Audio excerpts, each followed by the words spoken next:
Assalamualaikum and welcome to InfoBerry YouTube channel। Berry YouTube channel. तो आज हम देखेंगे जो नई पोजीशंस अनाउंस की हैं फेडरल डायरेक्टरेट ऑफ एजुकेशन ने टीचिंग की जॉब्स जो अनाउंस की हैं एलिमेंट्री स्कूल टीचर की।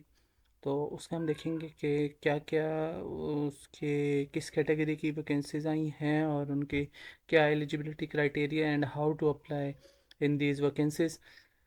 तो सबसे पहले हम देखते हैं इसका जो हमें एडवर्टीज़मेंट मिली है उसमें हम चेक करते हैं। सबसे पहले हमने चेक करना है कि कहाँ की हैं।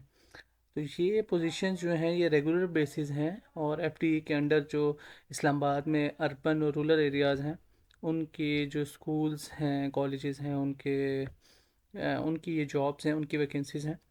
और इसमें डिफरेंट सब्जेक्ट्स की वैकेंसीज़ आई हैं। मेल की अलग हैं, फीमेल की अलग हैं। तो मेल की जो है उसमें ये जो ईएसटी है इसका बीपीएस जो है बेसिक पे स्केल वो 14 है। और इनकी जो वैकेंसीज आई हैं वो physics, chemistry, biology, computer science, mathematics, English, history, पाक स्टडीज़, इस्लामियात एंड उर्दू। तो जो मेल की टोटल वैकेंसीज़ हैं वो 102 हैं। और अगर हम फ़ीमेल के देखें तो फ़ीमेल की निस्बतन ज़्यादा है 135। और टोटल वैकेंसी जो है वो 237 है। और इसी तरह कोटा भी डिस्ट्रीब्यूट हुआ हुआ है, डिसेबल कोटा भी है, माइनॉरिटीज़ कोटा भी है। और इसमें तकरीबन तकरीबन सारे ही all over the Pakistan domiciles जो हैं वो अलाउ हैं, एलिजिबल हैं। पंजाब भी है, सिंध भी है, Sindh rural, Sindh urban, KP के, बलूचिस्तान, एक्स फाटा, गिलगित बल्तिस्तान और आज़ाद जम्मू एंड कश्मीर। अच्छा, इसके लिए एलिजिबिलिटी क्राइटेरिया जो है वो हम देख लेते हैं। वो है second class grade C 4 years bachelor degree. इसका मतलब है कि 4 years bachelor degree is equal to 16 year of total education जो है वो इसमें होनी चाहिए। और क्वालिफ़िकेशन जो है वो रेलिवेंट सब्जेक्ट और जो यूनिवर्सिटी है वो रिकग्नाइज होनी चाहिए एचईसी के थ्रू। क्योंकि बीच में काफ़ी इशू चलते रहे हैं, जो कुछ यूनिवर्सिटीज़ हैं वो प्रोग्राम्स ऑफ़र कर रही हैं और वो अच्छी से रिकग्नाइज नहीं है तो वो एलिजिबल नहीं होती वो। और जो एज लिमिट है वो इसकी 18 to 25 ईयर्स है और 5 साल के जो है वो जनरल रिलैक्सेशन है अपर एज लिमिट में, मतलब आप 30 इसको कंसिडर कर सकते हैं। तो ये तो होगी इसकी एलिजिबिलिटी क्राइटेरिया और एज लिमिट के बारे में बात। अब हम देखेंगे कि इसमें और क्या रजिस्ट्रेशन प्रोसेस है। तो इसकी जो रजिस्ट्रेशन है वो सारी ऑनलाइन है और इसकी कोई हार्ड कॉपी की ज़रूरत नहीं है। और जो इसकी ऑनलाइन एप्लीकेशन की लिंक है वो मैं डिस्क्रिप्शन में दे दूंगा, वो आप वहाँ से जाके इसको क्लियर लिंक पे जाके वहाँ पे अप्लाई कर सकते हैं। और इसमें जो इस्लामाबाद की सारे कॉलेजेस हैं, स्कूल हैं, उनके भी इन्होंने लिंक शेयर किए हुए हैं कि कौन से स्कूल में कौन से सब्जेक्ट का टीचर की वैकेंसी है। मैं आपको इस लिंक पे मैंने पीडीएफ डाउनलोड किया हुआ, मैं चेक करता हूँ। ये आपकी ये साथ देखें, यहाँ पे इन्होंने स्कूल दिए हुए हैं और साथ ही इन्होंने सब्जेक्ट्स दिए हुए हैं और बताया हुआ है कि किस स्कूल में कौन सी वैकेंसी है। तो ये सारे स्कूल्स हैं और ये सबसे ऊपर जो है ये फ़ीमेल्स के हैं, ये फ़ीमेल्स के लिए सारी हैं। और फिर यहाँ से ये मेल की स्टार्ट हो जाती है। इस पीडीएफ का लिंक भी मैं बायो में दे दूँगा, डिस्क्रिप्शन में इसका लिंक भी मैं इंसर्ट कर दूँगा, वहाँ से जाके आप इसको चेक कर सकते हैं सारी। और इसके बाद अच्छा, लास्ट डेट इसकी जो रजिस्ट्रेशन की है वो 18 मार्च है। तो 2 वीक्स हैं हमारे पास इसके। और जो इन्फॉर्मेशन है डेट और वेन्यू के टेस्ट की वो भी आपको ईमेल और एसएमएस आ जाएगी, आप इनकी वेबसाइट पे भी चेक करते रहेंगे। और सिलेक्शन जो है ये मेन चीज़ है कि सिलेक्शन जो है ये 5 इयर्स की है, नॉन ट्रांसफ़रेबल।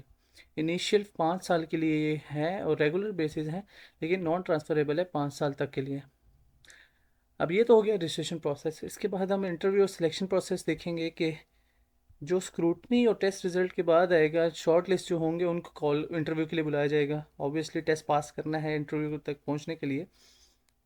और जो है वेन्यू इंटरव्यू का भी वो भी आपको ईमेल भी आ सकती है, थ्रू लेटर भी हो सकता है। और इनका जो ऑफिशियल वेबसाइट है वहाँ पे भी आप चेक कर सकते हैं।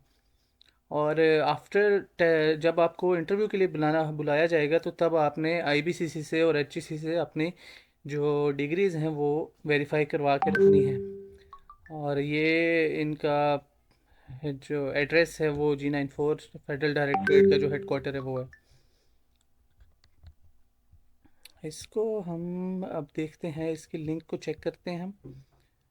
और ये लिंक हमने ओपन कर लिया है इसकी ऑनलाइन एप्लीकेशन के लिए। और अगर आपने पहले से सबमिट की हुई है तो यहाँ पे जाएंगे, ये लिंक इसके लिए दिया हुआ है। और जो स्कूल की लिस्ट है वहाँ यहाँ से भी आप लिंक इसका क्लिक करके स्कूल की लिस्ट और वैकेंसीज चेक कर सकते हैं, लेकिन मैं बायो में इसका लिंक दे दूँगा, तो वहाँ से भी आप जाके चेक कर सकते हैं इसकी। तो सबसे पहले आपने यहाँ पे name, father name, email address देना है। फिर यहाँ पे CNIC और CNIC विदाउट डैश देना है। जैसे हमारा है A45 और विदाउट डैश, फिर आगे आपने स्टार्ट कर देना है 1 2 3 4 5 6 7 एंड डैश 0 यहाँ पे। और ये क्राइटेरिया है यहाँ पे, मोबाइल नंबर यहाँ पे, फिर डेट ऑफ बर्थ आ गया, फिर मैरिटल स्टेटस यहाँ पे आपने अपना, अगर मैरिड हैं तो मैरिड, सिंगल हैं तो सिंगल, यहाँ पे रिलीजन सेलेक्ट करना है। फिर यहाँ पे एरिया ऑफ डोमिसाइल, देखिए यहाँ पे सारे डोमिसाइल्स गिवन है। अगर डिसेबिलिटी कोटे पे करना है तो यहाँ पे आपने येस कर देना है। जेंडर, फिर यहाँ से जाके सब्जेक्ट करना है, फिर स्कूल यहाँ पे सिलेक्ट करना है आपने। प्रोविंस, ये सारी आपकी पर्सनल डिटेल्स हैं। यहाँ पे पोस्टल एड्रेस, सिटी। देन आपने टीचिंग एक्सपीरियंस बताना है कि यहाँ पे आपने गवर्नमेंट में कितनी की है, सेमी गवर्नमेंट में कितनी की है, प्राइवेट में कितनी की है। और अगर NOC आपको रिक्वायर्ड होगा तो यहाँ पे आपने येस कर देना है, अगर आप गवर्नमेंट एम्प्लॉय हैं अभी रिसेंटली, करेंटली आप अगर आप कर रहे हैं। फिर उसके बाद आपने यहाँ पे अपनी एकेडमिक क्वालिफ़िकेशन देनी है। SC यहाँ पे SCC कर दिया, बट ये SSC है 10th। यहाँ पे पासिंग ईयर, मेजर सब्जेक्ट देने हैं, और यहाँ पे अपनी परसेंटेज और बोर्ड यूनिवर्सिटी। इसी तरह आपने यहाँ इसको इसी तरह लेके जाना है जहाँ तक आपकी रिसेंट MPhil है, ये PhD भी है, तो यहाँ पे आपने वो एंटर कर देना है। और अगर आपकी B.Ed है तो आपने B.Ed को यहाँ पे एंटर करना है, इनको यहाँ पे B.Ed के सब्जेक्ट लिख देने हैं। और अब दो ही चीज़ें, इसमें कुछ ज़्यादा नहीं अपलोड करना, ना कोई इसका चालान है। इसको जस्ट आपने यहाँ पे अपनी एक इमेज अपलोड करनी है जो 1 MB की होनी चाहिए। और उसके बाद आपने एक अपनी जो डिग्री है लेटेस्ट, जो आपकी final latest current recent degree है, जो मे बी MPhil होगी, BS होगी, MSc होगी, वो यहाँ पे आपने अपलोड करनी है। और देन सबमिट के बटन पे दबा देना है। सबमिट हो जाएगी यहाँ पे, फिर उसके बाद आपकी स्क्रूटनी होगी और आपको टेस्ट के लिए बुलाया जाएगा। अगर आप क्वालिफाई कर जाते हैं तो फिर आपको इंटरव्यू के लिए भी बुलाया जाएगा। So best of luck. और अगर आपको कोई क्यूरीज हैं तो आप मुझे कांटेक्ट कर सकते हैं, नीचे कमेंट्स में पूछ सकते हैं आप। मेरा नीचे कांटेक्ट नंबर है, ईमेल है, लिंक्डइन है, आप वहाँ पे मुझे कांटेक्ट कर सकते हैं। Best of luck. Thank you.